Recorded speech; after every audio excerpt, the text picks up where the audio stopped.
You see, when you're hungry, it's a lot easier for you to shed tears in the love of Allah Jalla wa Ala. You will feel a greater level of bliss and tranquility in your ibadah. When you perform sajda or you make dua in the state of hunger, you will experience a special kind of closeness to Allah Jalla wa Ala.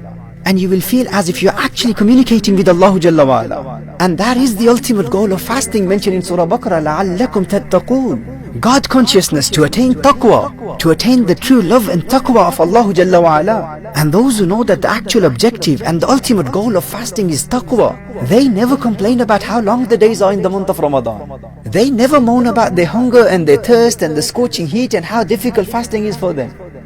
Do you know who complains about hunger and thirst and the long days of the month of Ramadan? It is only those people who have no knowledge of the concept of taqwa. They are not fasting to gain God consciousness.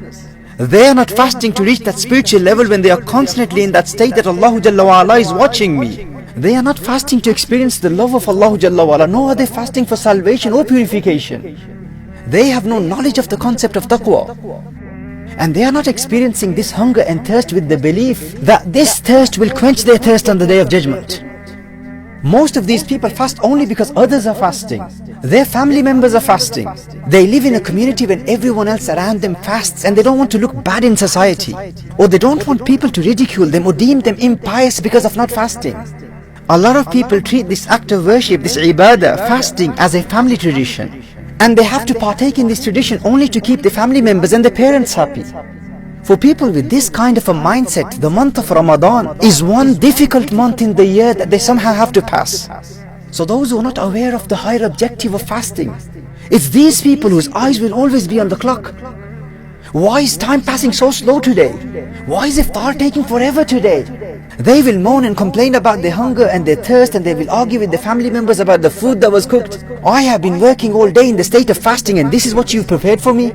Who has this kind of attitude? The one who has no knowledge of taqwa. They are just fasting for the sake of it because everyone else is fasting. But those who fast to attain taqwa of Allah Jalla wa Ala, to experience the closeness of Allah Jalla wa Ala, to be in that constant state of belief that Allah Jalla wa Ala is always watching me.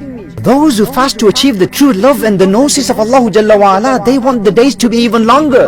They enjoy their thirst because they know that it is this thirst that will quench their thirst in the hereafter by blessing them with the vision of Allah Jalla wa Ala. And also they know that the more hunger and thirst you experience whilst fasting, the less thirsty and hungry you will be on the Day of Judgment.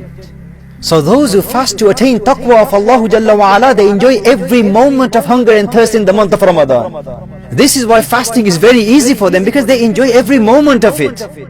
This is why Allah Jalla wa Ala mentions in the Quran in Surah Baqarah, after mentioning certain rulings of fasting, Allah Jalla wa Ala says, يُرِيدُ اللَّهُ بِكُمُ الْيُسْرَ وَلَا يُرِيدُ بِكُمُ الْعُسْرَ. Allah Jalla wa Ala wants ease for you. He doesn't want to make things difficult for you.